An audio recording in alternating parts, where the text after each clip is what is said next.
अस्सलामु अलैकुम वरहमतुल्लाह। That's the options.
मजमुई माइक्रोसॉफ्ट कंपनी के सॉफ्टवेयर्स का मजमुआ होता है, जिसको हम ये जो है अलग अलग मुख्तलिफ नाम देते हैं, वर्ड, एक्सेल, पावर पॉइंट वगैरह वगैरह।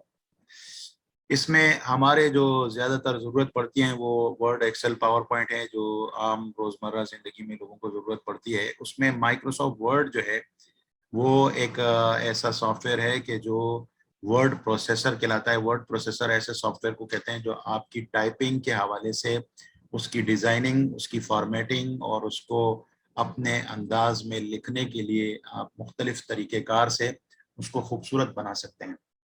तो आप अपनी थीसिस लिखना चाहें, आर्टिकल लिखना चाहें, कोई कॉलम लिखना चाहें, कोई इश्तिहार बनाना चाहें, कोई भी आप लिखने वाला काम और खूबसूरत पेज की सूरत में या पेजेस की सूरत में लिखना चाहें, ज़्यादा लिखना चाहें, तो उसके लिए माइक्रोसॉफ्ट वर्ड जो है वो आप यूज़ करते हैं। इसके अलावा भी बहुत सॉफ्टवेयर होते थे एक वक्त में, तो लेकिन इस माइक्रोसॉफ्ट वर्ड ने अपनी धाक बैठाई हुई है इस वक्त मार्केट में। तो इसके अलावा भी वर्ड परफेक्ट होता था, और दीगर जो है मोबाइल के ऊपर भी हैं, और ओपन वर्ड के नाम से भी है, ओपन ऑफिस के नाम से। तो लेकिन उनमें ऑप्शंस ज़्यादा नहीं है। एम एस वर्ड के अंदर ऑप्शंस ज़्यादा हैं आपके एडिटिंग के हवाले से, इसलिए ज़्यादातर लोगों का इंतखाब ही एम एस वर्ड होता है, एम एस ऑफिस का, एम एस वर्ड। इसमें मुख्तलिफ वर्जन्स आते रहे। वर्जन से मुराद है कि एक किताब की पहली एडिशन जो होती है, तो आप उसमें जब दूसरी एडिशन आती है तो कुछ मज़ीद इजाफे किए होते हैं, कुछ कमी की होती है। इसी तरह एम एस ऑफिस की भी मुख्तलिफ वर्जन्स थे, जिसमें से ज़्यादा वर्जन जो मशहूर हुआ है वो 2007 का, जो 2007 के एम एस ऑफिस ज़्यादातर लोगों के कंप्यूटर में इंस्टॉल हैं।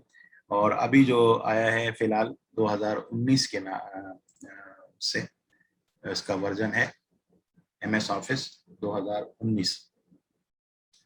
तो ये एम एस ऑफिस 2019 जो है, इसमें मज़ीद कुछ फैसिलिटीज़ दी गई हैं, कुछ आसानियां पैदा की गई हैं। तो सबसे पहले बाकी फाइल को क्रिएट करने के लिए, फाइल एक ऐसी डॉक्यूमेंट को कहते हैं, ऐसे एक फाइल को, ऐसी लिखाई की एक जगह को कहते हैं कि जिसमें आप अपनी लिखाई को महफूज करते हैं, उसको हम फाइल के नाम से पुकारते हैं। वर्ड के अंदर आप वो फाइल जो है वो यहाँ से खोल सकते हैं। ठीक है, यहाँ पर फाइल का ऑप्शन है, यहाँ पर आके आप मुख्तलिफ ऑप्शंस आपको नजर आ रहे होंगे। ऑप्शन अकाउंट, न्यू, ओपन वगैरह। अगर आप पुरानी डॉक्यूमेंट ओपन करना चाह रहे हैं तो यहाँ ओपन पे क्लिक करेंगे, अगर आप नई डॉक्यूमेंट ओपन करना चाह रहे हैं तो नई पे भी क्लिक करेंगे, कर सकते हैं। और आपके पास यहाँ इसके ये स्टार्ट में ऑटोमेटिकली भी ये ऑप्शन आ जाते हैं, ब्लैंक डॉक्यूमेंट, और ये मुख्तलिफ फॉर्मेट्स हैं जिसमें आप उन फॉर्मेट के मुताबिक अगर करना चाहें, इनको टेम्पलेट्स बोलते हैं। ठीक है, न्यू में भी देखें ये आपके सामने मुख्तलिफ लिखाई के स्टाइल हैं ये, लेकिन ये लिखाई के स्टाइल आप उस वक्त करते हैं जब आपको इस तरह की कोई चीज बनानी हो, जैसे ब्रोशर बनाना है तो ब्रोशर के लिए आपके पास ये ऑप्शन है। ठीक है, अगर आपने कोई लेटर बनाना है तो लेटर का ये ऑप्शन है। आप ये करेंगे तो बिल्कुल जो जिस तरह की इसकी शक्ल नजर आई है इस तरीके से आपके पास आ जाएगा। इसमें आप अपनी एडिटिंग करके और इसी तर्ज पर डॉक्यूमेंट बना सकते हैं। लेकिन चूंकि हमारे ज्यादातर साथी इन चीज़ों का इस्तेमाल नहीं करते बल्कि सादा अपनी डॉक्यूमेंट्स करते हैं, तो हम ब्लैंक डॉक्यूमेंट, खाली डॉक्यूमेंट ओपन करते हैं। खाली डॉक्यूमेंट ओपन करने के लिए, ब्लैंक डॉक्यूमेंट के लिए आप यहाँ पर क्लिक करेंगे तो आपके सामने खाली डॉक्यूमेंट ओपन हो जाएगा। अगर आपने पुराना करना है तो ओपन पे आके आप ब्राउज, ये ब्राउज का ऑप्शन आपको आपके कंप्यूटर की डिस्क तक लेके जाएगा।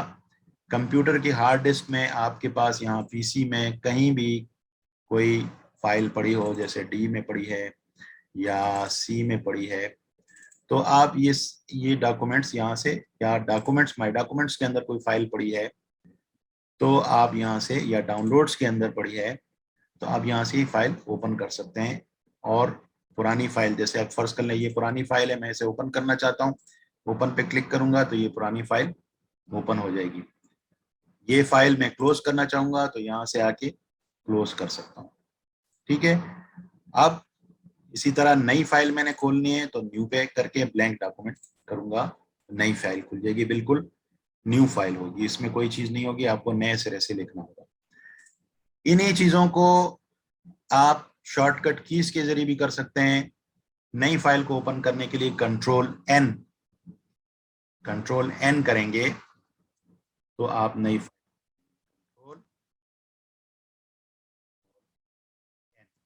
कंट्रोल एन जब आप करेंगे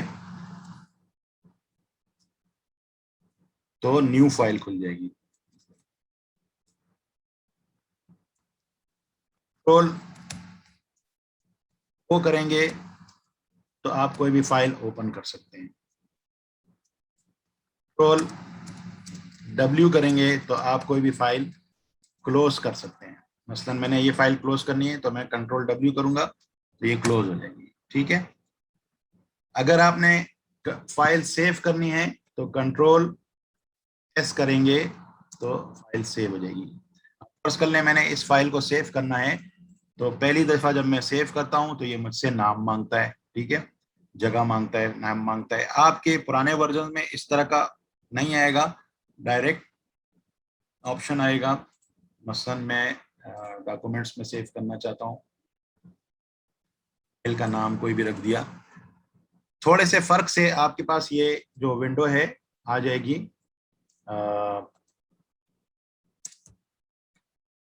मैंने इस फाइल का नाम न्यू रखा, मैं जब सेव करूंगा तो ये न्यू फाइल के नाम से सेव हो गई। देखें फाइल न्यू फाइल के नाम से ये फाइल सेव हो गई है। शॉर्टकट सब सेव कर लिए होंगे, न्यू, ओपन, क्लोज और सेव।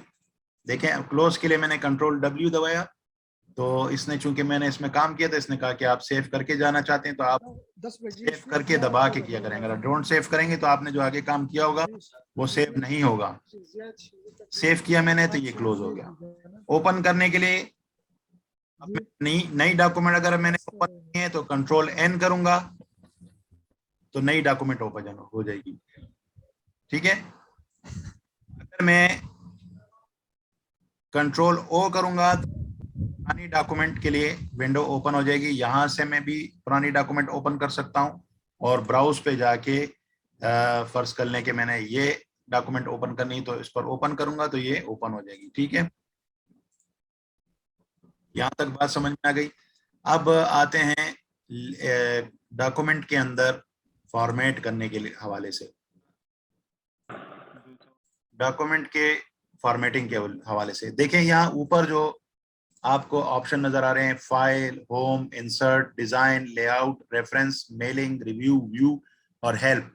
ये इसके मेन्यूज हैं मुख्तलिफ। इसके अंदर आपको बहुत सारे ऑप्शन नजर आएंगे। ये ऑप्शन जो है आप, अच्छा जी, तो ये आपके सामने जो मेन्यूज हैं मुख्तलिफ, इन मेन्यूज के अंदर आपके पास मुख्तलिफ ऑप्शन होते हैं। डिजाइन, इसमें आप अपने डॉक्यूमेंट के मुख्तलिफ डिज़ाइन सेट कर सकते हैं। इंसर्ट, इसमें आप डॉक्यूमेंट के अंदर कोई चीज़ इंसर्ट करना चाहें, मुख्तलिफ टेबल्स, पिक्चर्स या कोई आर्ट वगैरह, कोई बॉक्सेस वगैरह, हेडर, फुटर, पेज नंबर, इस टाइप की चीज़ें, तो ये आप इंसर्ट के ज़रिए कर सकते हैं। होम, आप बुनियादी जो आपके जितने बुनियादी काम हैं टाइपिंग के हवाले से, उनको सेट कर सकते हैं, जिसको हम फॉर्मेटिंग कहते हैं। फॉर्मेटिंग के ज़्यादातर काम आप होम टैब, ये जो आपका मेन्यू टैब है, होम टैब पे क्लिक करेंगे तो आपके सामने ये वाले ऑप्शंस आ जाएंगे। ठीक है, इन ऑप्शंस के भी अपने अपने बॉक्सेस होते हैं, डायलॉग बॉक्स बोलते हैं उसको। मसलन ये फॉन्ट का ऑप्शन आ रहे हैं, इस फॉन्ट के बाज़ ऑप्शन आपके सामने नहीं होंगे, तो आप उसको यहाँ से क्लिक करने के बाद वो बॉक्स खोल के उसके अंदर मजीद अगर कुछ करना चाहें तो कर सकते हैं। इसी तरह पैराग्राफ का ये ऑप्शन है। ये पैराग्राफ का जो मजीद ऑप्शन खोलने के लिए आप यहाँ पर क्लिक करके पैराग्राफ के हवाले से मुख्तलिफ सेटिंग कर सकते हैं। ये स्टाइल शीट्स हैं, हम आज स्टाइल शीट नहीं पढ़ेंगे। अगर आपको स्टाइल शीट इसमें खोलना हो तो ये यहाँ से आपको स्टाइल शीट्स खुल के आ जाएंगी। इसी तरह फाइंड, रिप्लेस, सेलेक्ट वगैरह इसके हवाले से यहाँ आप कर सकते हैं। इनके मैं शॉर्टकट कीज भी आपको बताऊंगा जो जो हम आगे पढ़ते जाएंगे। ठीक है, ये कट, कॉपी, पेस्ट के हवाले से मुख्तलिफ ऑप्शंस हैं, इनको आप यहाँ से क्लिक करके और यहाँ पर आप जो पेस्ट के मुख्तलिफ ऑप्शंस है वो देख सकते हैं, या क्लिप बोर्ड देख सकते हैं। ठीक है, तो इसके ज़रूरी नहीं है कि ये सारी चीज़ें आपकी समझ में आ जाएं। हम जो आपकी एडिटिंग की चीज़ें हैं उस पर आप अपना फोकस करें कि आपकी एडिटिंग के दौरान आपको किस चीज़ की ज़रूरत है। मैं जो चीज़ें एडवांस चीज़ें बताऊंगा तो जिन लोगों के समझ में आ रही हैं उनके लिए ज़्यादा बेहतर है, नहीं आ रही तो आपको जो बुनियादी चीज़ें बताऊंगा उसमें आप अपनी थीसिस लिख सकते हैं। ठीक है, तो सबसे पहले आप आगाज करते हैं लिखने के लिए। लिखने के लिए आपके लिखने के अंदाज को जो है वो फॉन्ट कहते हैं। आपके लिखने का अंदाज किस तरह होना चाहिए, किस स्टाइल में आपका जो लिखाई आनी चाहिए, बोल्ड आनी चाहिए, या आपकी जो है वो उर्दू की फॉन्ट स्टाइल में आना चाहिए, या इंग्लिश के, या अरबी, या कोई भी डिज़ाइन की शक्ल में आए। जैसे अभी ये एक मैंने फर्ज कर लें एक फ्रेंच स्क्रिप्ट क्लिक किया है, तो ये देखें मैं जब कुछ लिखता हूँ तो वो ऐसे, इसको हम क्या कहते हैं, फॉन्ट स्टाइल। ये आपके सामने जो लिखा हुआ आ रहा है ये क्या है, ये फॉन्ट स्टाइल है। ठीक है,